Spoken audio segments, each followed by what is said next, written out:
नमस्कार दोस्तों। आज का जो टॉपिक है हमारा वो है एमपी की ट्राइब्स के बारे में। इसमें हम ट्राइब्स के एमसीक्यू के क्वेश्चंस तो देखेंगे, लेकिन उसका एक डिस्क्रिप्शन इस तरह से प्लान करेंगे कि उससे रिलेटेड अगर कोई भी क्वेश्चन आ जाए तो हमसे आसानी से बन जाए। दूसरा, ये जो वीडियो है, इससे पहले मैं ट्राइब्स के 2 वीडियो बना चुका हूँ। आपको अगर बहुत ज्यादा डिस्क्रिप्टिव पढ़ना हो, बिना एमसीक्यू के पढ़ना हो, तो आप वो वीडियो देखिए। और उन वीडियो में मैंने जो बुनियादी बातें बताई हैं वो सब बेसिक, बहुत बेसिक क्वेश्चंस मैंने इसमें जो है वो नहीं लिए। जैसे सपोज कि दूध लोटापा जो परंपरा है वो किस जनजाति में है, तो आंसर है गोंड। ऐसे जो बहुत बुनियादी क्वेश्चन है जो ऑलमोस्ट हम वन लाइन फैक्ट में याद कर लेते हैं, उनको ज्यादा वेटेज इसमें वीडियो में नहीं दिया है। इसमें ऐसे क्वेश्चंस लेने की कोशिश की गई है जो थोड़े से यूनिक हैं और जो थोड़े अंदरूनी हो जाते हैं। आयोग के द्वारा अब जैसे क्वेश्चंस नए पैटर्न के बिल्कुल सरप्राइजिंग पूछे जाना शुरू कर दिए गए हैं। तो जो चाहे फॉरेस्ट सर्विस हो, चाहे वो एमपीपीएससी का मेंस या प्री हो, उसमें या अदर जो व्यापम्स के एग्जाम हो, उसमें जो सरप्राइजिंग क्वेश्चंस होते हैं किस तरह के आ सकते हैं, उसको कोशिश करी है इसमें कवर करने की। और ऑलमोस्ट जो है वो ट्राइबल कल्चर रिलेटेड जितना भी कंटेंट है वो सब इसमें कवर करने की कोशिश की है। तो चलिए शुरू करते हैं, देखते हैं किस तरह के क्वेश्चंस हैं आज इसमें। तो पहला हमारा क्वेश्चन जो है वो है, निम्नलिखित में से कौन सी भाषा कोइतूर समुदाय की मुख्य भाषा मानी जाती है? गोंडी, भीली, कोरकू या बेगा? तो देखिए, पहले तो आंसर समझ लीजिए। आंसर इसका जो है वो है गोंडी। कोइतूर समुदाय गोंड जो जनजाति है और उसकी जो भी सब ट्राइब्स हैं, उन सबके लिए कॉमन वर्ड इस्तेमाल किया जाता है कोइतूर समुदाय। ठीक है, ये ध्यान रखिएगा। मतलब कोइतूर अपने आप में गोंड से लिंक होगा और इनकी अपनी एक भाषा है जिसको हम गोंडी बोलते हैं। और गोंडी आप बहुत अच्छे से जानते होंगे कि ऐसी भाषा है जो भारत में, अगर हम ट्राइबल लैंग्वेज की बात करें, तो सबसे ज्यादा बोली जाती है, क्योंकि गोंड भारत की सबसे बड़ी जनजाति है। और इसमें एक और चीज याद रखिएगा, ये जो गोंडी भाषा है इसके बारे में दो चीज। अब ये भाषा राष्ट्रीय और अंतर्राष्ट्रीय स्तर पर पहचान बनाने के लिए भी जो है वो आगे बढ़ चुकी है, क्योंकि इसका मानकीकरण हो रहा है। जब मानकीकरण तो समझते होंगे आप, नहीं समझते तो याद रखिएगा भाई, भाषा का एक मानक स्वरूप होता है जिसको सर्व मान्यता रहती है कि भाई हर जगह इसका प्रयोग किया जाएगा। तो उसके लिए हमको क्या करना पड़ता है, एक डिक्शनरी बनाना पड़ती है कि भाई इसके लिए ये वर्ड इस्तेमाल किया जाएगा। तो ऐसे क्या हुआ कि 2014 में गोंडी भाषा के मानकीकरण की प्रक्रिया शुरू हुई। अलग अलग यूनिवर्सिटीज ने इसमें बहुत कंट्रीब्यूशन किया। जैसे हमारे मध्य प्रदेश में अगर कहा जाए कि जो अमरकंटक में ट्राइबल यूनिवर्सिटी है उसने, कर्नाटक में जो हम्पी यूनिवर्सिटी है उसने, और फाइनली जब इसके अलग अलग फेसेस हुए मानकीकरण की प्रक्रिया, तो 2018 में, ये भी करंट का क्वेश्चन है क्योंकि आपको लैंग्वेज वाला भी टॉपिक है इसमें, 2018 में गोंडी भाषा के मानकीकरण की पहली डिक्शनरी जो है वो कर्नाटक की हम्पी यूनिवर्सिटी ने प्रकाशित कर दी। तो ये एक क्वेश्चन जो है वो अपने लिए काम का है कि पहला है कि मानकीकरण करने के बाद जो मानकीकृत शब्दकोश है या डिक्शनरी है वो किसने जो है पब्लिश किया, तो कर्नाटक यूनिवर्सिटी हम्पी का। और भारत में सबसे ज्यादा बोले जाने वाले ट्राइबल लैंग्वेज में तो गोंडी आ गई, ये भी अपने को याद रखना है। और संविधान की 8वीं अनुसूची में किसी भी समय इसको शामिल किया जा सकता है, गोंडी भाषा को। अगला है, बहाली, अलगुंजा और केंद्रिया किस जनजाति के नृत्यों में प्रयोग में आने वाले प्रमुख वाद्य यंत्र हैं? ऑप्शंस जो है वो है भारिया, दूसरा ऑप्शन है गौंड, तीसरा है भील और चौथा है सहारिया। तो ये आंसर जो है वो याद रखिएगा, भील। एक्चुअल देखिए, ट्राइब्स जो है ना, उनका जो आर्ट एंड कल्चर है और एंटरटेनमेंट है, जैसे अगर कहा जाए नृत्य संगीत आदि, उसमें जो म्यूजिकल इंस्ट्रूमेंट्स इस्तेमाल में लाए जाते हैं वो भी बिल्कुल यूनिक होते हैं। नॉर्मली जैसे अगर हम लोग जैसे कॉमन बात करें कि हम लोग ढोलक इस्तेमाल करते हैं, तो जनजातीय समुदाय में ढोलक जैसा ही एक वाद्य यंत्र होता है जिसको मांदर कहा जाता है। तो मांदर का इस्तेमाल वो लोग करते हैं। आपने देखा होगा मुख्यमंत्री जी हमारे जो है कई बार उसको बजाते हुए भी देखे। एक ढोल, इस तरह से ढोल जैसा यंत्र होता है इस तरह का ये। तो ऐसे ही जनजाति समुदाय के अपने खुद के जो है वो कुछ वाद्य यंत्र हैं, जैसे चिटकोला यूज करते हैं, झांझ है ना, सहनाई है, या सिंग बाजा है, ठीक है, मंजीरा है, नगाड़ा है, ये सब जो है वो इस्तेमाल आते हैं। उनके पूरे जितने भी डांस है उसमें आपको ये सब देखने को मिलेंगे।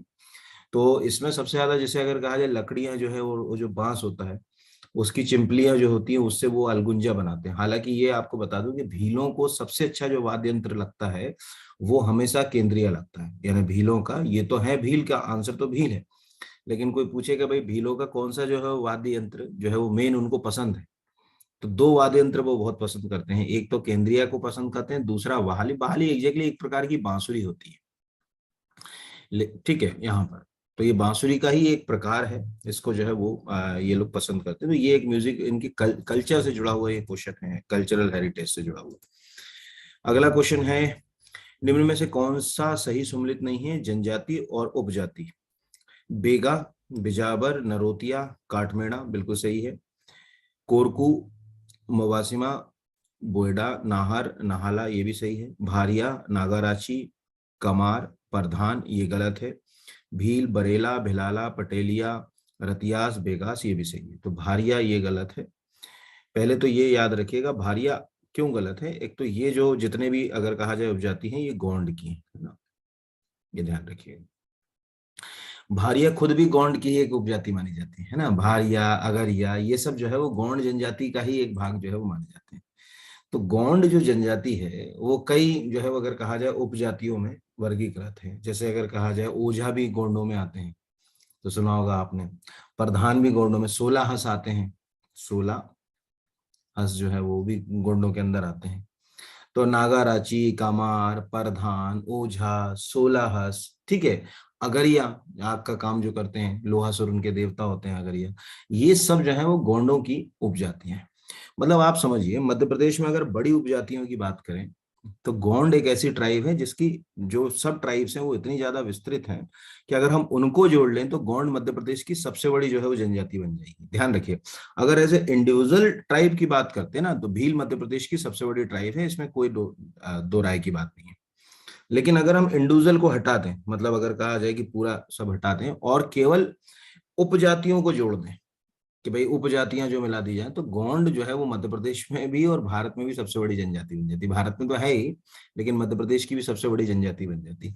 तो इस तरह से भारिया खुद भी गोंड ट्राइब का ही एक हिस्सा जो है वो मानी जाती है। और ओझा, सोलाह, सगरिया, नागाराची, कमार ये सब जो है वो अगर कहा जाए गोंड जनजाति की ही उप जनजातियां हैं, ये याद रखिएगा। चलिए अगले क्वेश्चन की ओर बढ़ते हैं। और जो मैंने आपको बोला वो याद रखिएगा ना, एक सिंगल ट्राइब के हिसाब से अगर हम बात करें तो भील सबसे बड़ी जनजाति है, और समूह के हिसाब से बात करें, उपजातियों को जोड़ लें, तो फिर जो है वो गोंड जो है वो मध्य प्रदेश की सबसे बड़ी जनजाति जो है वो बन जाती है। अब अगला क्वेश्चन जो है, जनजातीय शिल्प कला के बारे में निम्नलिखित में से कौन सा कथन सही सुमेलित नहीं है? पहला, गोंडों के द्वारा ताकों, खुटियों और अनाज कोठियों को चित्रांकित किया जाना, इसको चिन्हा बोलते हैं, बिल्कुल सही है। देखा होगा ताक, समझ लीजिए जो दीवार होती है उसमें अंदर एक गड्ढे जैसी संरचना होती थी, जो गांव के होंगे वो तो जानते होंगे, दिया आदि और या छोटा मोटा सामान रखने के लिए उसको जो है वो बनाया जाता था पहले। अब तो नहीं बनाया जा सकता क्योंकि अब तो जो दीवारें बन रही हैं वो 4 इंच की बन रही है, पहले जो है वो 1 या 2 फीट ऐसी चौड़ी दीवारें होती थी। तो दीवार के अंदर आप गाँव जाए कभी तो दीवार के अंदर कुछ इस तरह का एक स्ट्रक्चर बना दिया जाता था ऐसा, इसको ताक बोलते थे यहाँ पर। और दीवार के ऊपर लकड़ी के बने हुए हैंडल्स लगे होते थे जिनको खुटी कहा जाता था, ठीक है। तो ये गोंडों के द्वारा ताकों, खुटियों, अनाज की कोठियों को चित्रांकित किया जाना, चिन्हा, ये बिल्कुल सही है। इसी तरह के अगर कहा जाए कि कोठियों का निर्माण और उसके ऊपर चित्र बनाने की परंपरा सहारिया जनजाति में पेई कहलाती है, ये भी सही है। यानी सहारिया जनजाति के द्वारा अनाज भंडार की सुंदर कोठियों का निर्माण पेई कहलाता है, ये सही। भील जनजाति के द्वारा बनाए जाने वाले आवास और उनमें चित्र फालिया, पिथोरा बिल्कुल सही है। जो मकान होते हैं भीलों के वो फालिया होते हैं, ठीक है। उसमें बांस और लकड़ी की सहायता से मिट्टी से छाप कर मकान बनाए जाते हैं, इसको फालिया कहते हैं। और कभी आपको देखना हो कि कैसे होते हैं फालिया, तो एमपी ट्राइबल म्यूजियम की वेबसाइट पे जाइए, उसमें ई ब्रोशर मिल जाएगा आपको। तो ई ब्रोशर डाउनलोड कर लीजिए, लगभग 130-140 पेज का वो ब्रोशर है। उसमें ऑलमोस्ट मध्य प्रदेश में जितनी भी ट्राइब्स हैं उन ट्राइब्स के जो रहन सहन, आवास, मकान आदि की बढ़िया ओरिजिनल फोटो है उस ट्राइबल म्यूजियम की। और कभी अगर मौका मिला तो एक आध बार आपको वर्चुअल टूर करा भी देंगे यूट्यूब के ऊपर, लेकिन आप खुद भी उसको डाउनलोड कर सकते हैं, कोई बहुत उसमें वो नहीं है। फिर अगला है, गौंड जनजाति के द्वारा प्रवेश द्वार पर, एक सेकेंड, एक मिनट, थोड़ा सा ऊपर कर दो। गौड़ जनजाति के द्वारा प्रवेश द्वार पर बनाए जाने वाले चित्र गुदनी, ये गलत है, ठीक है, ये ध्यान रखिएगा। पहले तो समझ लीजिएगा कि जो गौड़ जनजाति, ये जो गुदनी चित्र हैं जो प्रवेश द्वार पर बनते हैं, ये कोरकू जनजाति बनाती है ना, ये पहले तो याद रखिएगा। ये वाला गलत हो गया, ये किसके हैं? कोरकू। अब ये ध्यान रखिएगा, अगर हम घर के एंट्रेंस के ऊपर ये चित्रों की बात कर रहे हैं तो ये तो गुदनी हो गए। हाँ, शरीर के ऊपर अगर कहें तो ये गुदना होता है, लेकिन फिर वहां बेगा हो जाएगा। अगर शरीर के ऊपर बात की जा रही है यहाँ पर, तो फिर जो है वो बेगा जो है ट्राइब से इसको जो है वो जोड़कर जो है वो देखा जा सकता है। ठीक है, तो ये एक क्वेश्चन जो है वो आपको जो है वो प्रश्न पूछा जा सकता है। चलिए अगले क्वेश्चन की ओर बढ़ते हैं, देखते हैं अगला जो है वो क्वेश्चन क्या कहता है। एक सेकंड। मध्य प्रदेश में प्रचलित जनजातीय नृत्यों के संदर्भ में कौन सा सही सुमेलित नहीं है? भड़म, सेतम, सेला, भारिया पहला है।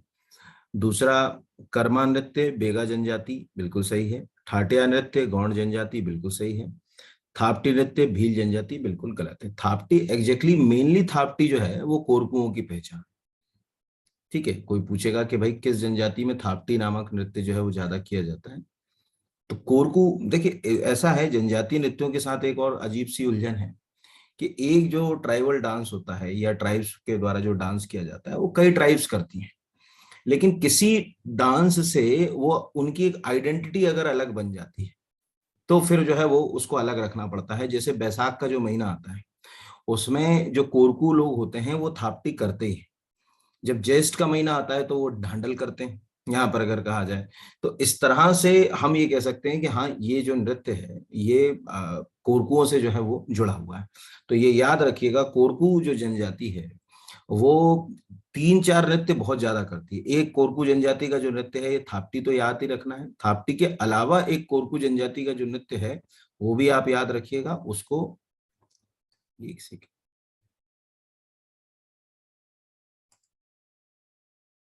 एक सेकेंड रुकिएगा।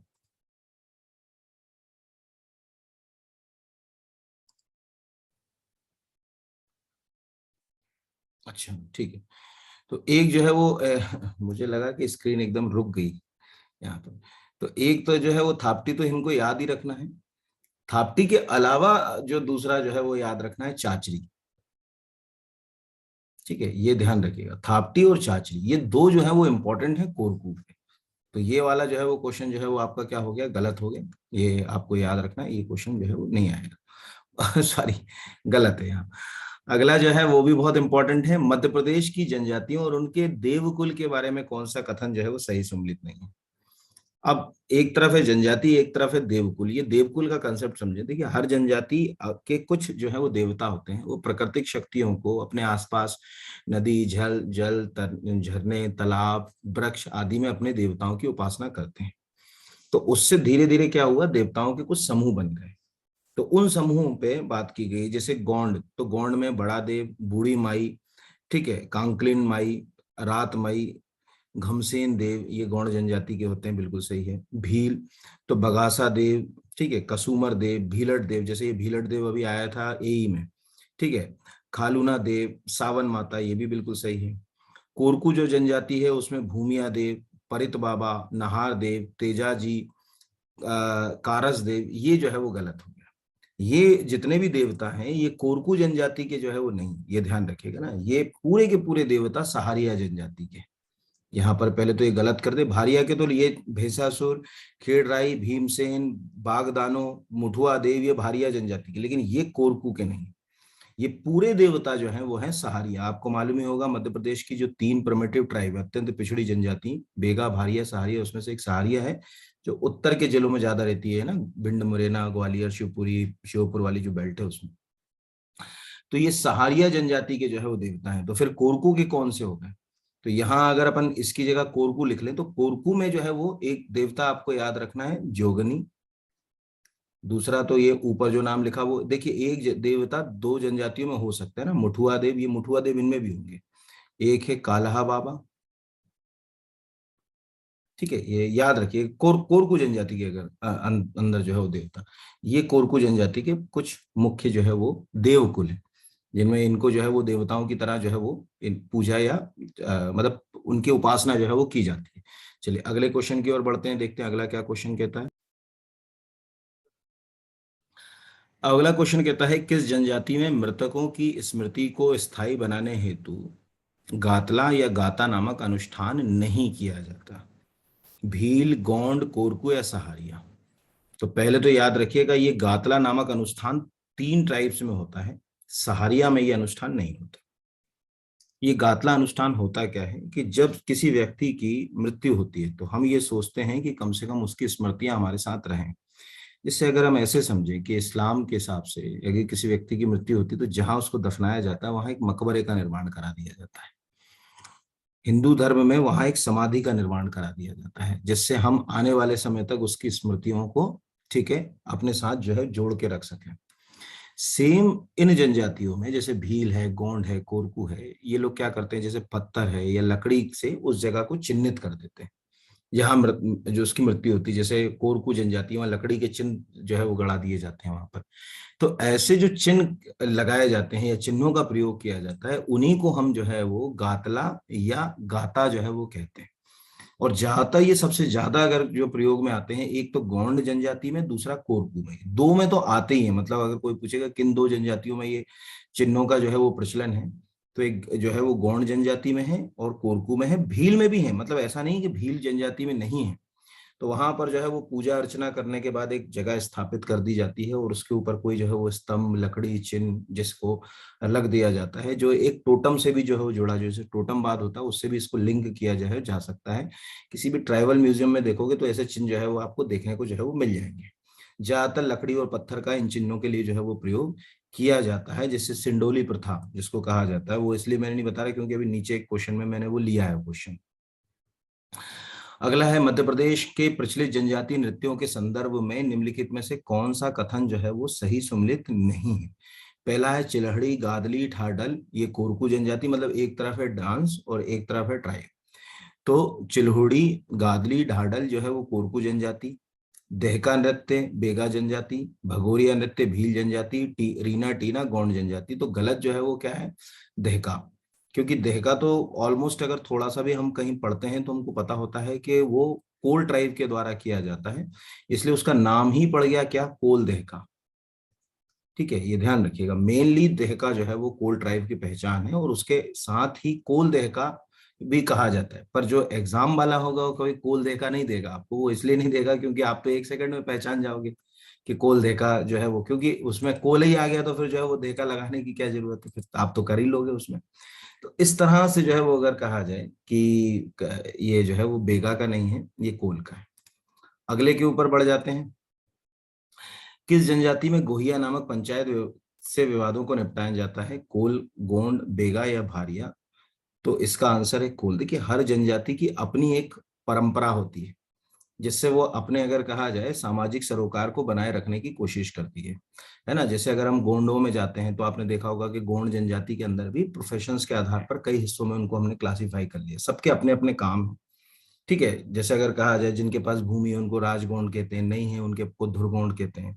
कोई सपोज मान के चलिए कि पंडिताई का काम कर रहा है तो उसको ओझा बोलते हैं, बड़ईगिरी का काम कर रहा है तो उसको सोलाहस बोलते हैं। तो ऐसे ही क्या करते हैं, मतलब ये तय कर लिया गया कि भाई ये काम ये करेगा और इस तरह से ये समस्या का निदान ऐसे किया जाएगा। तो इसको हमेशा याद रखना है कि ये कोल जनजाति में गोहिया नाम की जो पंचायत होती, वो मतलब बाहरी लोगों का हस्तक्षेप नहीं करती। वो कहते हैं कि नहीं, जो भी करना है वो हमको खुद ही करना है, हम अपने हिसाब से जो है वो डिसीजन लेंगे कि क्या हमारे लिए बेहतर है, क्या हमारे लिए जो है वो बेहतर नहीं है।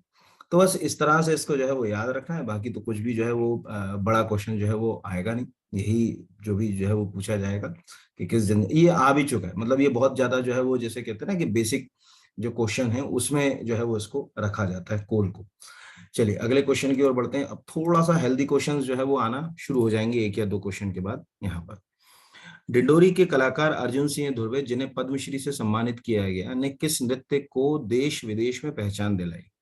कर्मा नृत्य, सेला नृत्य, परधोनी नृत्य, अहिराई नृत्य, है ना। तो आंसर जो है इसका है परधोनी। देखिए, अर्जुन सिंह धुर्वे को अभी 2022 में जो है वो पद्मश्री से सम्मानित किया गया, ये आपको पता ही होगा। और इसके पहले इनको दो अवार्ड और मिल चुके हैं, एक तो तुलसी सम्मान, और 2018 का तो याद ही रखिएगा, संगीत नाटक अकादमी अवार्ड, है ना, संगीत नाटक अकादमी, ये 2018 का, तो ये तो याद ही रखिएगा। तो एक्चुअल परधोनी जो है वो बेगा जनजाति का डांस है ना, बेगा ट्राइब का। और बेगा ट्राइब हम बहुत अच्छे से जानते हैं कि मंडला, बालाघाट, डिंडोरी, इन जिलों में पाई जाती है। जब बैरियर एल्विन ने बेगा ट्राइब के ऊपर बेगा बुक लिखी थी, बड़ी प्रसिद्ध बुक है, तो उसमें जो रिसर्च किया था मध्य प्रदेश के जिन जिलों का, वो यही जिले थे, ये 6 जनजाति बहुल जिले जो मध्य प्रदेश के 6 हैं, उसमें से ये भी आते हैं।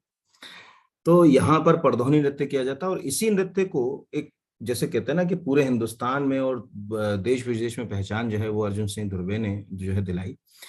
पैसे से तो वो शिक्षक हैं, रिटायर्ड हो चुके हैं, लेकिन जैसे कहते हैं कि अपनी संस्कृति को आने वाली जनरेशन तक ले जाना और उससे जो है वो पूरे समाज को परिचित कराने के लिए उन्होंने जो प्रयास किया वो बहुत ही सार्थक है।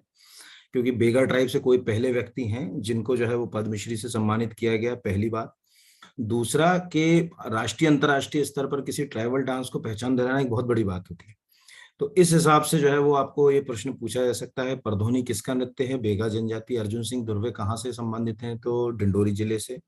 किस ट्राइब से हैं? तो बेगा ट्राइब से। इससे पहले उन्हें कौन सा अवार्ड मिल चुका है? तो मध्य प्रदेश सरकार का तुलसी सम्मान दिया जा चुका है। संगीत नाटक एकेडमी अवार्ड 2018 से जो है वो उनको जो है वो सम्मानित किया जा चुका है। तो ये इतना जो है वो क्वेश्चन इसमें पूछा जा सकता है। एक्चुअल देखिए, बेगा बहुत ही ज्यादा प्रिमिटिव ट्राइब, अगर हम मध्य प्रदेश की 3 अत्यंत पिछड़ी जनजाति देखते हैं तो उसमें बेगा आता है। यानी बेगा जनजाति के अंदर आज भी कई ऐसी प्रैक्टिसेस हैं जो बहुत पहले होती थी, जैसे शिफ्टिंग कल्टीवेशन वगैरह की जो प्रैक्टिसेस हैं वो आज भी बेगा जनजाति के अंदर आपको जो है वो देखने को मिलती है।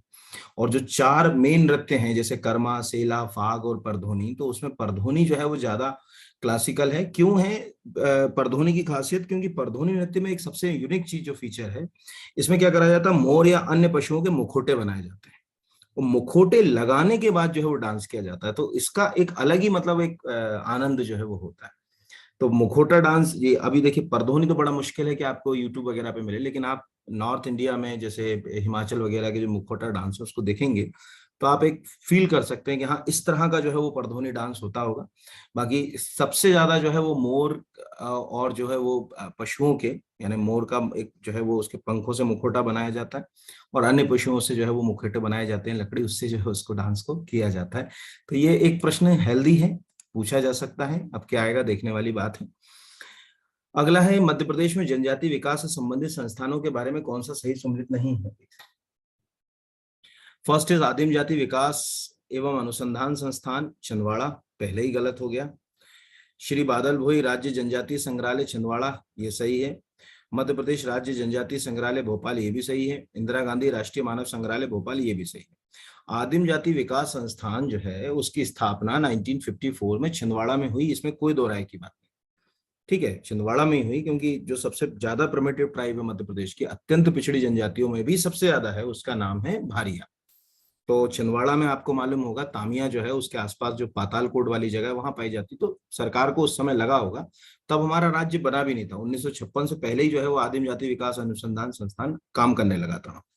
बाद में जब मध्य प्रदेश का गठन हुआ और फिर मध्य प्रदेश की कैपिटल भोपाल बनी, तो फिर इसको वहां से ट्रांसफर करा गया और श्यामला हिल्स पर इसका जो है वो मुख्यालय बनाया गया। तो वर्तमान में आदिम जाति विकास अनुसंधान संस्थान जो है वो भोपाल के श्यामला हिल्स पे है। स्थापना के समय छिंदवाड़ा था, इसमें दो राय की बात नहीं है ना। रही बात बादल भोई राज्य जनजाति, तो बादल भोई का अगर आप मेरा पुराना जो है देखिए, इसमें तो मैंने एमसीक्यू लिया है, लेकिन इसका डिस्क्रिप्टिव वाले मैंने बादल भोई के बारे में बताया है कि छिंदवाड़ा के आसपास उनका क्या रोल था, राष्ट्रीय आंदोलन में क्या महत्व था बादल भोई का। तो बादल भोई राज्य जनजाति संग्रहालय छिंदवाड़ा, ये बिल्कुल सही है। मध्य प्रदेश राज्य जनजाति संग्रहालय भोपाल में है, ये भी बिल्कुल सही है। इंदिरा गांधी राष्ट्रीय मानव संग्रहालय भोपाल में है, ये भी बिल्कुल सही है। इसमें ट्राइबल कल्चर प्लस मानव के विकास की कहानी, सभ्यताओं के विकास की कहानी को समाया गया। इसमें केवल आप इंदिरा गांधी राष्ट्रीय मानव संग्रहालय में आप जनजातीय संस्कृति को ना देखें, और लोक संस्कृतियां जो है वो भारत के जितने राज्य हैं उनको भी सहेजने की कोशिश वहां पे की गई। जितनी भी अलग अलग स्टेट्स में जो भी हमारा कल्चर है, उस कल्चरल हेरिटेज को हम कैसे जो है वो समझ पाए, उस तक हमारी पहुंच कैसे हो, उसके लिए इंदिरा गांधी राष्ट्रीय मानव संग्रहालय है भोपाल में। तो आंसर जो है वो इसका अब याद रखना है। क्या हो गया यहाँ पर? ये गलत हो गया, क्योंकि ये कहाँ है? भोपाल में है। और कब से काम कर रहा है? 1954 से काम कर रहा है। हेडक्वार्टर कहाँ है इसकी? श्यामला। मैं आपको पूरा इसलिए कई बार बता देता हूँ कि कभी कई बार मौका मिलता है, भोपाल जैसे आप आ गए तो एक बार देख आए, तो विजुअलाइजेशन से चीजें जीवन भर याद रहती है ना, कोई अपना ज्यादा खर्चा तो होता नहीं इन चीजों में। अगला जो है वो Madhya Pradesh tribal affairs automation system, MPTAAS का संबंध निम्नों से किसके साथ है? जनजातीय उत्पादों को बढ़ावा देना, बिल्कुल गलत। शिक्षा एवं छात्रवृत्ति संबंधी योजनाओं को बढ़ावा देना, बिल्कुल सही। अत्यंत पिछड़ी जनजातियों को मुख्य धारा से जोड़ना और जनजातीय स्वरोजगार संबंधी योजनाओं को बढ़ावा देना। तो मेन आंसर है शिक्षा और छात्रवृत्ति। एग्जैक्टली ये पूरा के पूरा एक ऑनलाइन प्लेटफॉर्म है और इस प्लेटफॉर्म के माध्यम से बच्चे जो है वो स्कॉलरशिप के लिए क्या कर सकते हैं, अप्लाई कर सकते हैं। जो शेड्यूल्ड ट्राइब्स के बच्चे हैं उनको स्कॉलरशिप जो है वो कैसे मिलेगी हायर एजुकेशन वगैरह के लिए, उसको उसके लिए एक पूरा के पूरा मतलब अगर कहा जाए ऑनलाइन प्लेटफॉर्म बनाया गया। दूसरा है जनजातीय उत्पादों को बढ़ावा देने, इसके लिए ऑलरेडी ट्राइफेड नाम की एक स्कीम जो है वो काम कर रही है, उसको ट्राइफेड कहते हैं ना। ये देखिए वो ट्राइबल प्रोडक्ट को प्रमोट करती है पूरे हिंदुस्तान के अंदर। तो इसका आंसर तो ये वाला हो गया, ये याद रखिएगा MPTAAS के लिए। चलिए अगले के ऊपर बढ़ जाते हैं। अगला क्वेश्चन है जनजातीय विद्यार्थियों के लिए शुरू की गई आकांक्षा योजना के बारे में कौन सा कथन असत्य है? पहला, इस योजना की शुरुआत वर्ष 2018-19 में की गई, बिल्कुल सही।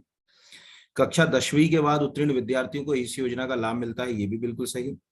यह योजना कुटीर एवं लघु उद्योगों को के स्वरोजगार से संबंधित है, बिल्कुल गलत। IIT, नीट, जेई, क्लेट जैसी अन्य जो और भी कॉम्पिटिटिव एग्जाम्स है, ऐसा ये नहीं है कि यही है वो, और भी जो कॉम्पिटिटिव एग्जाम्स होते हैं उनके लिए ये योजना जो है वो काम करती है। सही। देखिए क्या हुआ कि राज्य सरकार को लगा कि जो जनजातीय बहुल क्षेत्र है वहां जब बच्चा 10वीं पढ़ लेता है तो वो उम्मीद करता है कि वो कंपटीशन का पार्ट बने, है ना। वो नीट का एग्जाम दे, जेई का एग्जाम दे, क्लैट का एग्जाम दे, UPSC का एग्जाम दे, स्टेट पब्लिक सर्विस कमीशन का एग्जाम दे। लेकिन ऐसे एग्जामों के लिए एक रणनीति की जरूरत होती है, ठीक है, जिसके लिए हमको कहीं ना कहीं कोचिंग संस्थानों की आवश्यकता है। कि कोचिंग किसी को सफलता नहीं दिलाती लेकिन एक दिशा देती है, ठीक है। दिशा मतलब आपको सही डायरेक्शन मिल जाता है कि कैसे चलना है, क्या आपकी रणनीति होना चाहिए। तो अब कहां से फंड लाएं, पैसा तो है नहीं इतना। तो सरकार ये आकांक्षा योजना चलाती कि आप कोचिंग संस्था ज्वाइन करिए और उसके बाद वो जो भी उसका जो फीस होगा या जो भी अगर कहा जाए जो खर्चे होंगे वो राज्य सरकार वहन करेगी।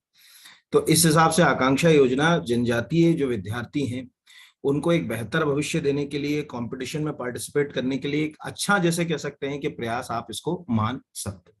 तो ये एक क्वेश्चन जो है वो आपको आ सकता है यहाँ पर। चलिए अगले क्वेश्चन की ओर बढ़ जाते हैं। अगला है भील जनजाति के बारे में निम्नलिखित में से कौन सा कथन असत्य है? भील मध्य प्रदेश की सबसे बड़ी जनजाति है, प्रदेश की कुल जनसंख्या का 8.25% भील आबादी है, ये बिल्कुल सही। दूसरा, भील जनजाति का मुख्य निवास स्थान जो है वो झाबुआ, अलीराजपुर, धार और खरगोन जिले हैं, ये भी सही। तीसरा, भील जनजाति के अंदर, भील जनजाति में मृतक संस्कार को सिंडोली प्रथा प्रचलित है, ये बिल्कुल गलत है।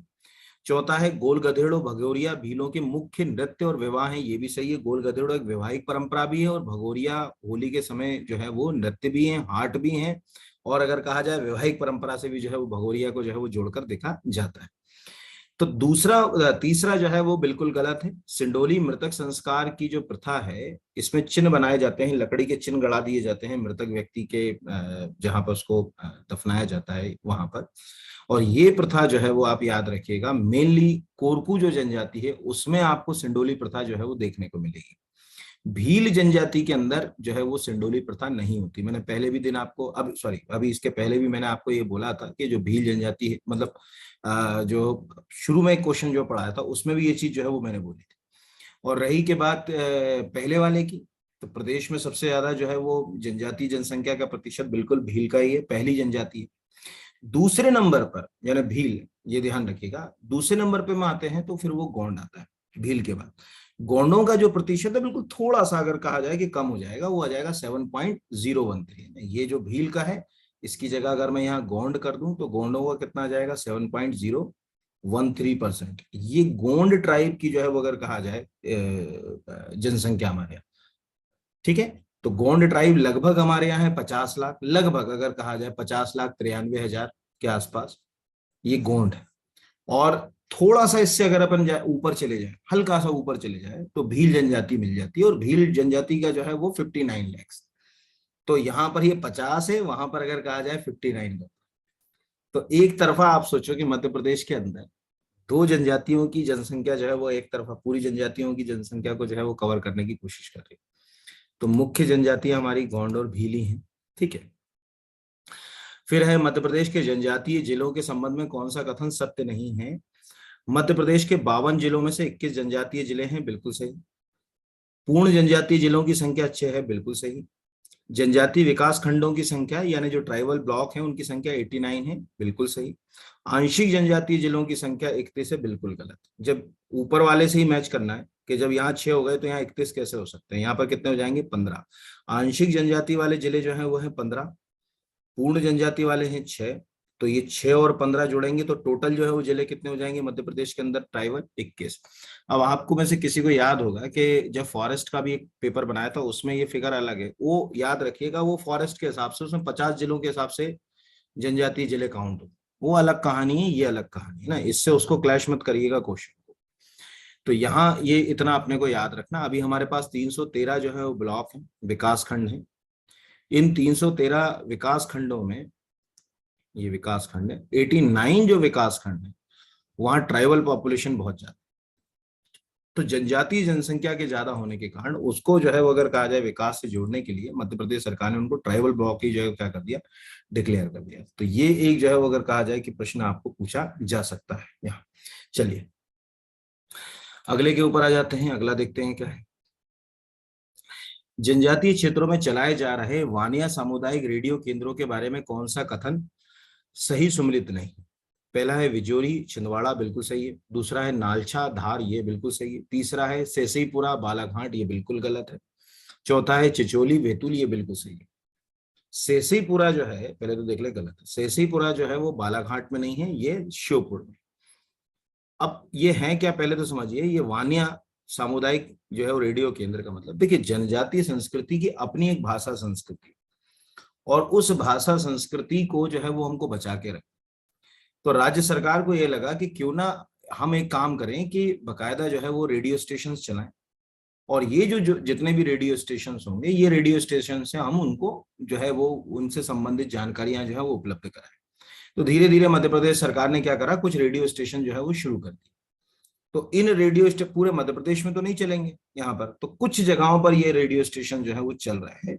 तो जैसे ये 3 तो आपने याद रखा है कि विजोरी छिंदवाड़ा में है, नालछा जो है वो धार में है यहाँ पर। इसके अलावा जैसे अगर कहा जाए मेघनगर, तो मेघनगर तो एक औद्योगिक केंद्र भी है, तो झाबुआ, वहां पर ऐसा सामुदायिक रेडियो केंद्र जो है वो शुरू किया गया। या अगर कहा जाए भाभरा, जिसको आप चंद्रशेखर आजाद नगर भी बोलने लगे, भाभरा, वहां शुरू किया गया, तो वो अलीराजपुर में है। ठीक है, वहां भी एक जो है वो सामुदायिक जो है वो रेडियो जो है वो केंद्र जो है वो याद किया गया। चाड़ा, चाड़ा में भी स्थापित किया गया। चाड़ा भी बहुत फेमस है, डिंडोरी में बेगा ट्राइब, चाड़ा के आसपास बेगा ट्राइब जो है वो बहुत जो है वो अगर कहा जाए पाई जाती है। तो यहाँ पर अगला जो है वो बहुत इंपॉर्टेंट है, खालवा। तो कोई इंदिरा सागर डैम की कहानी सुनेगा तो उसमें खालवा के आसपास ही लोग ज्यादा जाकर बस गए, खालवा है ना, तो खंडवा। तो ये एक जो है वो इतना। तो ये अगर कहा जाए मेघनगर, भावरा, चाड़ा, खालवा, ठीक है, बिजोरी, नालछा, ठीक है, सेसीपुरा, चिचोली, इससे 2 फायदे हो गए। पहला कि ये जो जगहें हैं या जो नाम है ये किन जिलों में आते हैं, प्लस ये डेफिनेटली जनजातीय बहुल होंगे। जब जनजातीय बहुल होंगे तभी तो सरकार ने यहाँ पर जो है वो रेडियो स्टेशन शुरू करे, नहीं तो क्यों शुरू करती। तो ये एक जो है वो इससे लिंक होकर जो है क्वेश्चन पकड़ सकते हैं आप, और ट्राइबल जो लैंग्वेज को भी इससे जोड़कर देख सकते हैं। चलिए अगले क्वेश्चन की ओर बढ़ते हैं। अगला क्वेश्चन है, मध्य प्रदेश की जनजाति और उनके व्यवसाय के संदर्भ में कौन सा सही सुमेलित नहीं है। पनिक, ठीक है, तो पनिका जनजाति जो है वो कपड़े बुनने का काम करती है, ये तो आपको मालूम ही होगा। वो कबीर पंथी अपने आप को मानते हैं। पनिका जो जनजाति है उसका मानना है कि जो है वो मतलब जैसे कुछ लोग कहते हैं कि किसी कबीरदास का जो है वो पालन पोषण किसी पनिका ने किया था, ऐसा माना जाता है, लोग प्रचलन में जो है वो बात रखते हैं। तो कबीर जो है वो के बारे में अगर आपको याद होगा तो वो जुल्हा थे, यानी उनका जो परिवार था जिन्होंने उनका लालन पालन किया वो जुल्हा था उनका परिवार। तो उस तरह से हम ये कह सकते हैं कि पनिका को जो है वो हम जुल्हा या कपड़े से जो है वो जोड़ सकते हैं, बिल्कुल सही। कोरकू जनजाति लघु वनोपज, जैसे तेंदुपत्ता का संग्रह करना या महुआ का संग्रह करना या कृषि जो उपज होती है उसका संग्रह करना, ये बिल्कुल सही है। प्रधान, तो आपको याद होगा कि जो पुजारी का कार्य होता है, जजमानी प्रथा का कार्य होता है, ये प्रधान लोग करते हैं, ये भी बिल्कुल जो है वो सही है। और गौंडों की ही एक उपजाति जो है वो माना जाता है जो है वो प्रधान को। सौर, वाद्य यंत्रों के वादन से जीविका अर्जन, ये गलत है। एक्चुअल गोंड जनजाति में एक उपजाति होती है जिसको अपन बोलते हैं नागारची। नागारची ये गोंडों की उपजाति। ये लोग क्या करते हैं, म्यूजिकल जो इंस्ट्रूमेंट्स होते हैं उनमें इनको महारत होती है, नृत्य संगीत से ही ज्यादातर अगर कहा जाए वादन करते हैं, उससे अपनी जीविका अर्जित भी करते हैं। तो ये थोड़ा सा जो है वो सोर जनजाति वाला क्या हो गया, हमारा क्वेश्चन जो है वो गलत हो गया। मतलब बाकी तो हमारे जो है वो क्वेश्चन ठीक है, लेकिन ये वाला जो है वो गलत है, तो इसको अपन ऐसे जो है वो लिंक करके याद रख सकते हैं। चलिए अगले क्वेश्चन के ऊपर आते हैं। अगला क्वेश्चन है, जनजाति और उनके मुख्य निवास स्थान के संदर्भ में कौन सा सही सम्मिलित नहीं? मवासी, सतना, छिंदवाड़ा, नर्मदापुरम, भारिया, छिंदवाड़ा, जबलपुर, नरसिंहपुर, ठीक है, सहारिया, भोपाल, रायसेन, सीहोर, बेगा, मंडला, बालाघाट, डिंडोरी, शहडोल। तो आंसर गलत जो है वो है सहारिया। सहारिया जो है वो आपको मालूम होगा कि जो मध्य प्रदेश है, सपोज मान के चलिए अपन ने ये मध्य प्रदेश जो है वो बनाया, तो मध्य प्रदेश में ये वाली जो बेल्ट है यहाँ पर आपको जो है वो सारियां मिलेंगी, है ना, यानी ग्वालियर है, श्योपुर है, शिवपुरी है, गुना है, भिंड है, इसके आसपास। बेगा जो जनजाति है वो यहाँ पर मिलेगी, ये वाला जो बेल्ट है पूरा के पूरा ये बेगा के लिए है यहाँ पर, ठीक है। भारिया तो पहचान ही है, छिंदवाड़ा का जो पाताल कोट है तामिया के पास, वो भारिया जनजाति की एक पहचान ही जो है वो बन चुका है। तो इस तरह से सहारिया वाला गलत हो गया, ये हमको जो है वो पता होना चाहिए। हर जनजाति का कुछ जो है वो मूल निवास स्थान, कुछ जनजातियों का निवास स्थान बहुत विस्तृत है। जैसे देखो भील जनजाति झाबुआ अलीराजपुर के आसपास ज्यादा पाई जाएगी, लेकिन कोरकू की बात करें तो उसका विस्तार बहुत हो गया ना, नर्मदापुरम है, हरदा, खंडवा, जबलपुर, बैतूल, सतपुड़ा की पूरी बेल्ट में गोंड और कोरकू जनजाति मिल जाएगी। तो जो जनजाति की बसाहट बहुत ज्यादा लंबे चौड़े क्षेत्र में है उसके बारे में जो है वो नहीं पूछा जाएगा, लेकिन लंबे चौड़े क्षेत्र में नहीं है वहां जो है वो प्रश्न जो है वो पूछा जा सकता है यहाँ पर। ठीक है, क्लियर है, आ गया समझ में? चलिए अगले क्वेश्चन के ऊपर आते हैं। निम्नलिखित में से कौन सी एक जनजातीय बोली मध्य प्रदेश में नहीं बोली जाती? भीली, भिलाली, बराली, बिल्कुल सही है।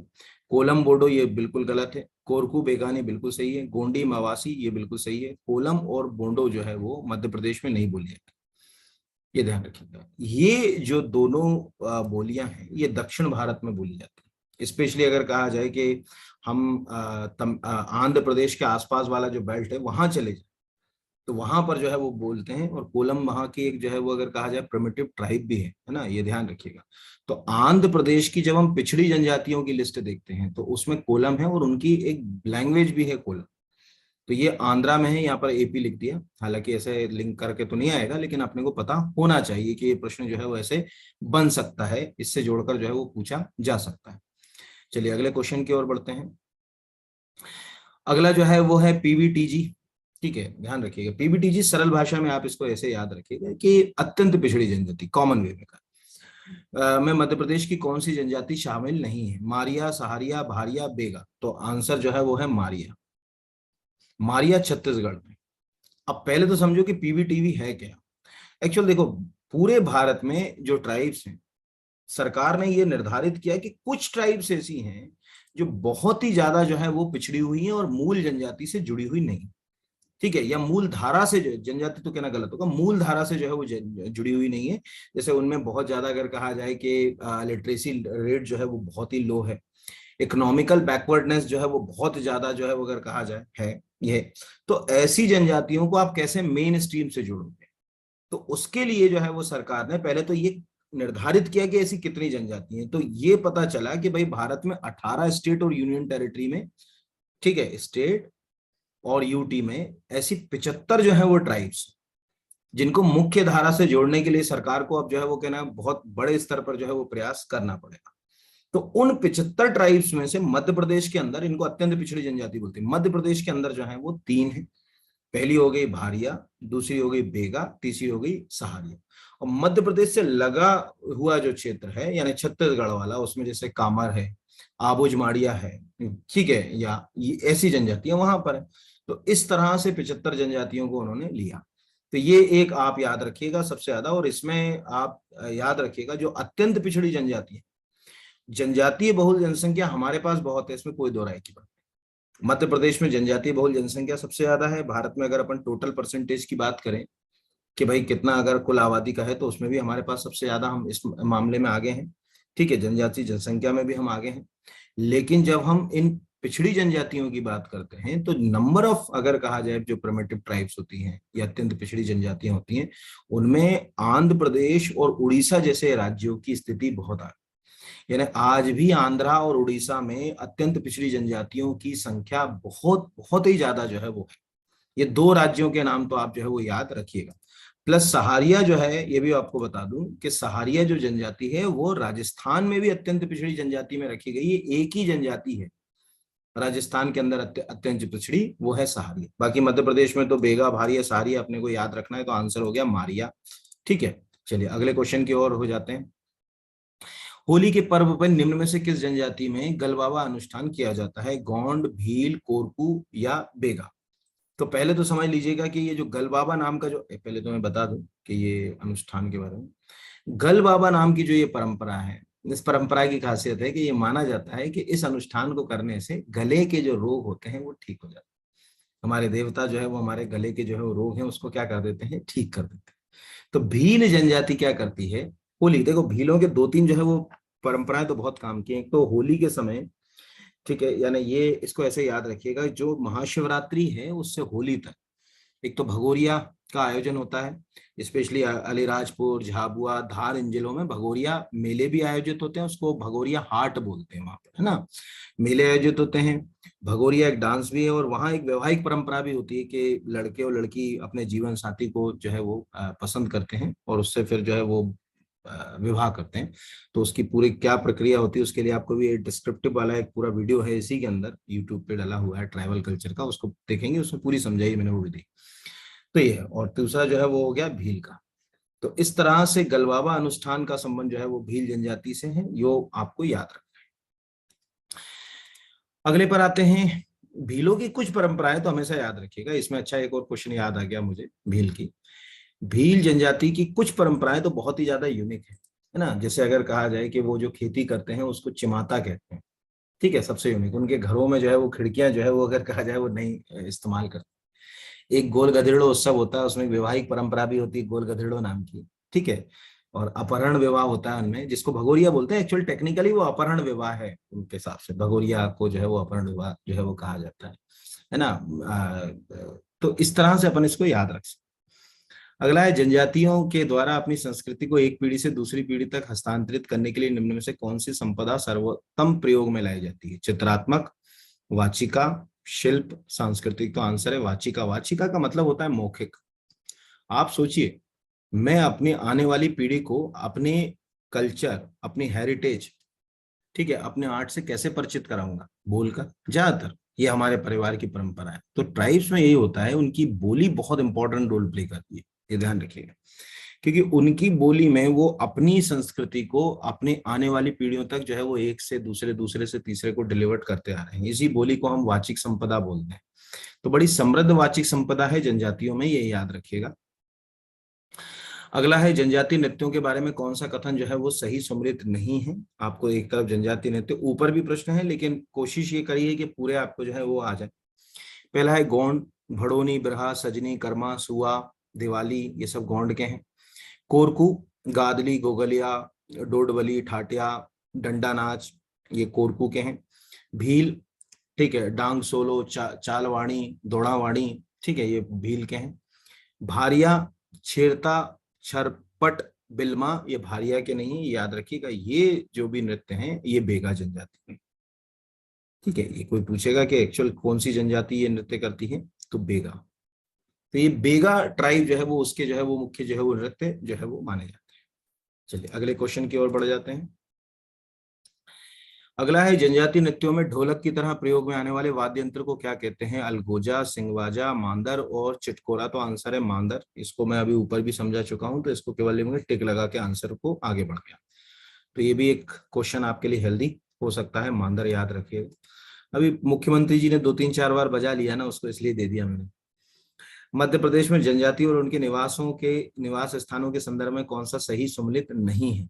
यहाँ पर पनिका, अनूपपुर, सीधी, शहडोल, उमरिया बिल्कुल वहीं पाई जाती है पनिका जनजाति, यहाँ पर अगर कहा जाए। और हाँ, ठीक है। दूसरा है कोल, तो रीवा, सीधी, सतना, शहडोल के आसपास कोल पाई जाती। कोरकू, सतपुड़ा का पूरा बेल्ट, स्पेशली बैतूल, नर्मदापुरम, खंडवा, हरदा, कोई अगर कहीं होशंगाबाद लिखा हो तो कंफ्यूज मत होना, वही नर्मदापुरम ही यहाँ पर। प्रधान झाबू अलीराजपुर भिंड मुरैना, प्रधान झाबू अलीराजपुर भिंड मुरैना में नहीं पाई जाती है ना। प्रधान जनजाति जो मुख्य निवास स्थान है प्रधानों का, वो जो है वो छिंदवाड़ा, मंडला, बालाघाट, डिंडोरी वाली बेल्ट है ना, ये ध्यान रखिए। प्रधान कहाँ मिलेंगे, एक तो छिंदवाड़ा, ठीक है, दूसरा जो है वो मंडला, तीसरा जो है वो डिंडोरी, और उसके आसपास अगर कहा जाए बालाघाट वाला जो बेल्ट है, वहां पर जो है वो प्रधान जो है वो जनजाति आपको देखने को मिले। तो ये वाला जो है गलत हो गया। और मैंने आपको जो है वो पहले भी बता दिया था कि प्रधान एक्चुअल टेक्निकली जो है एक उपजाति है। प्रधान गोंडों की उपजाति है, और मंदिरों में जो पूजा पाठ करने वाले जो गोंड होते हैं उनको हम प्रधान बोलते हैं। जैसे मैंने बताया था ना, अगरिया लोहे का काम करने वाले हैं तो अगरिया हो गए गोंडों की उपजाति में। कोयल भूतिस हो गए तो नाच गाने का काम करने वालों को कोयल भूतिस बोलते हैं। अगर कोई बढ़ाई का कारपेंटर का काम कर रहा है तो उसको सोलाहस बोलते हैं। तंत्र मंत्र पंडिताई का काम कर रहा है तो उसको ओझा कहा जाता है। मंदिरों में अगर पूजा पाठ का काम कर रहा है, पुजारी का काम कर रहा है, तो उसको प्रधान कहा जाता है। ऐसे ये गोंडों के अंदर अगर कहा जाए कि उपजातियां हैं, ठीक है, तो गोंडों में यूं तो बहुत सारी उपजातियां हैं, लेकिन कुछ मेन जो है अगरिया, प्रधान, ओझा, सोलाहस, ये मेन उपजातियां जो है वो है। तो ये छिंदवाड़ा, मंडला, डिंडोरी के आसपास जो है वो प्रधान आपको मिलेंगे। चलिए, अगला है जनजाति और उनके मूल संदर्भ के लिए कौन सा सम्मिलित नहीं है। ये हर जनजाति का अपना एक मूल होता है कि वो ऑस्ट्रिक है, द्रविडियन है, किस तरह की। तो ऐसे यहाँ पर अगर अपन बात करें कि गोंड द्रविडियन मूल के हैं, ये बिल्कुल सही है। सहारिया द्रविडियन मूल के हैं, ये बिल्कुल गलत है। सहारिया जो है वो कोलरियन मूल के हैं। हाँ, कोई पूछेगा सहारिया किस मूल के हैं, ये गलत हो गया पहले तो। भील प्रोटो ऑस्ट्रलाइट सही है, कोल ऑस्ट्रिक सही है। सहारिया के लिए अगर हम बात करें तो कोलरियन मूल के होते हैं, ये याद रखिए। हर जनजाति का अपना एक मूल है, ठीक है। इसको अगर समझना हो तो विस्तृत वाला वीडियो देखिएगा, क्योंकि समय बहुत लग जाएगा इसको समझाने में मुझे। चलिए, अगला है भील और गौड़ जनजाति के बाद जो है मध्य प्रदेश की तीसरी सबसे बड़ी जनजाति कौन सी है। कोल, कोरकू, बेगा और भारिया। तो आंसर जो है वो अगर कहा जाए इसका है कोल। ये ध्यान रखिएगा, जब हम जो है ट्राइब्स की बात करते हैं तो सबसे पहले जैसे मैंने क्या कहा था कि भील सबसे बड़ी जनजाति है एकल के हिसाब से। समूह के हिसाब से मैंने क्या कहा था गौड़, ठीक है, कोई पूछेगा गौड़ तो गौड़ जनजाति। तीसरी जो जनजाति है वो हमारे मध्य प्रदेश के अंदर जो है वो कोल है। तीन जनजातियों की आबादी एक बड़ा जो है वो मतलब अगर कहा जाए कि जैसे मध्य प्रदेश की जनसंख्या को कवर करते।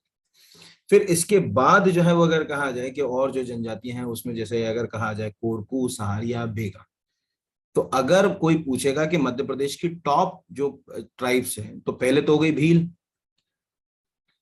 भील के बाद जो हो गया गोंड, गोंड के बाद जो है वो हो गया आपका कौन सा, कोल, कोल के बाद हो गया आपका कोरकू, कोरकू के बाद फिर जो है वो आपका हो गया सहारिया, सहारिया के बाद जो है फिर हो गया बेगा। इस क्रम में ये जो है वो हमारे यहाँ मेन जो ट्राइब्स, कोई पूछेगा कि भाई जो है मेन अगर कहा जाए कि जो ट्राइब्स हैं वो कौन कौन सी है, तो ये इतनी ट्राइब्स जो है वो मेन है। इसके अलावा अगर हम गवर्नमेंट ऑफ इंडिया के हिसाब से देखें तो 46 रिकॉग्नाइज्ड ट्राइब है हमारे। कोई पूछेगा कि भाई मध्य प्रदेश में कुल कितनी जनजातियां जो है वो भारत सरकार के द्वारा बताई गई। हालांकि कुछ जनजातियों को हटा दिया गया, लेकिन लिस्ट में अभी भी नाम तो 46 के आता है ना। तो 46 जनजातियां अगर कहा जाए मध्य प्रदेश के अंदर हैं, मान्य जिसको कहा जाता है कि 46 जनजातियां हैं। तो इस तरह से ये क्वेश्चन जो है वो हेल्दी हो सकता है या पूछा जा सकता है। चलिए अगले पर आते हैं। निम्न में से कौन सी जनजाति लोहासुर नामक देवता की पूजा करती है। भारिया, अगरिया, बेगा या कोरकू। तो अगरिया है, लोहासुर नामक देवता की जो है वो पूजा करते हैं। अगरिया मूल रूप से गोंडों की ही एक जो है उप जनजाति के रूप में इसको जो है वो माना जाता है। और लोहे की भट्टियों में जो चूंकि आग जलती है, लालिमा लिए होती है, तो इसलिए वो जो है वो ये मानते हैं कि वही हमारे जो है वो देवता हैं और उसकी पूजा करते हैं। उसको उड़द की दाल समर्पित करना, जो है वो अगर कहा जाए काला मुर्गा समर्पित करना, या अगर कहा जाए सुअर का मांस भी कई बार जो है वो प्रयोग में जो है वो लाया जाता है। तो ये जो है वो अगरिया जनजाति के लिए आपको याद रखना चाहिए यहाँ पर, ठीक है। खासकर काली मुर्गी को जो है वो ज्यादा जो है वो समर्पित किया जाता है अपने देवताओं को। चलिए अगले, लोहा काला होता है ना, इससे याद रख सकते हैं। न्यूनतम जनजाति प्रतिशत वाला जिला भिंड, बिल्कुल सही। सर्वाधिक जनजाति प्रतिशत वाला जिला अलीराजपुर, बिल्कुल सही। न्यूनतम जनजाति जनसंख्या वाला जिला धार, बिल्कुल सही। न्यूनतम जनजाति जनसंख्या वाला, सॉरी, सर्वाधिक जनजाति जनसंख्या वाला जिला धार, बिल्कुल सही। न्यूनतम जनजाति जनसंख्या वाला जिला दतिया, बिल्कुल गलत। प्रतिशत और संख्या दोनों में ही भिंड ही आएगा, ठीक है। दतिया तो दूसरे नंबर पे आता है, ठीक है, ये ध्यान रखिएगा। दोनों में ही जो है वो भिंड है। दतिया जो है वो हमेशा किस नंबर पे आएगा? सेकंड नंबर पे पूछा जाएगा। चलिए अगले पर आ जाते हैं। अगला है जनजाति संस्थानों के संदर्भ में कौन सा सही सुमेलित नहीं है? आदिवासी शोध संस्थान झाबुआ, ये भारत का पहला अगर कहा जाए ट्राइबल रिसर्च इंस्टीट्यूट है। कोई पूछेगा कि भाई जो ट्राइब्स हैं उनके ऊपर रिसर्च के लिए पहला जो संस्थान है भारत में कहाँ है, तो झाबुआ में है, ये याद रखें। इंदिरा गांधी आदिवासी जनजाति विश्वविद्यालय अमरकंटक, ये भी बिल्कुल सही। आदिवर्त जनजाति लोक कला राज्य संग्रहालय अलीराजपुर, ये गलत है, ठीक है। चौथा है आदिवासी लोक कला एवं बोली विकास अकादमी भोपाल, ये बिल्कुल सही है। आदिवर्त जनजाति लोक कला राज्य संग्रहालय जो है वो खजुराहो में है, ये याद रखिएगा। जनजातीय संस्कृति को सहेजने के लिए ये जो है वो लोक संस्थान जो है वो काम करता है और बहुत इंपॉर्टेंट है, ठीक है। उसकी दीर्घाओं में, दीर्घा मतलब गैलरीज में जनजातीय कल्चर को जो है वो सहेजने की कोशिश की गई। तो ये हो गया कहाँ पर? खजुराहो। आदिवर्त जो है वो आदिवासी लोक कला एवं बोली विकास अकादमी कहाँ हो गई? भोपाल हो गई। शोध संस्थान, ये चारों सही है, ये गलत है। इस तरह से हमारे पास 4 इंस्टीट्यूशन जो है वो तैयार हो गए, ये याद रखें, ठीक है। चलिए अगले के ऊपर जो है वो बढ़ जाते हैं। यहाँ पर एक सेकेंड, अगला क्वेश्चन आता है, राज्य स्तरीय शिखर सम्मान जनजाति एवं लोक कला 2020 से किसे सम्मानित किया गया? ये प्रश्न मैंने क्यों रखा ये भी आपको बता दूं। एक्चुअल क्या होता है, कई बार ऐसे करंट के क्वेश्चन भी आते, तो मैंने एक ही रखा आपके लिए कि कम से कम आप इस तरह के क्वेश्चंस भी जहां मिले तो उसको अपनी जो है वो डिक्शनरी में जो है वो जैसे कहते हैं ना कि अपडेट करने की जो है वो आदत डालें।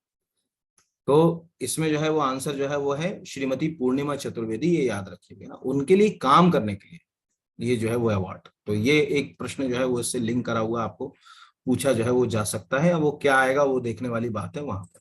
चलिए अगले क्वेश्चन की ओर जो है वो बढ़ जाते हैं।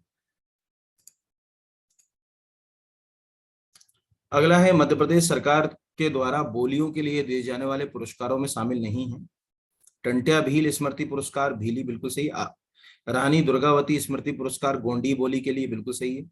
संत पीपा स्मृति पुरस्कार निमाड़ी, ये गलत है। मालवी के लिए जो बोली के लिए दिया जाता है ये। और श्री छत्रसाल स्मृति पुरस्कार बुंदेली, ये भी सही है।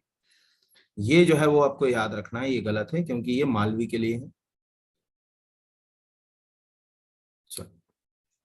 दूसरा, हर एक पुरस्कार में सरकार 51,000 रुपए की जो है वो राशि देती।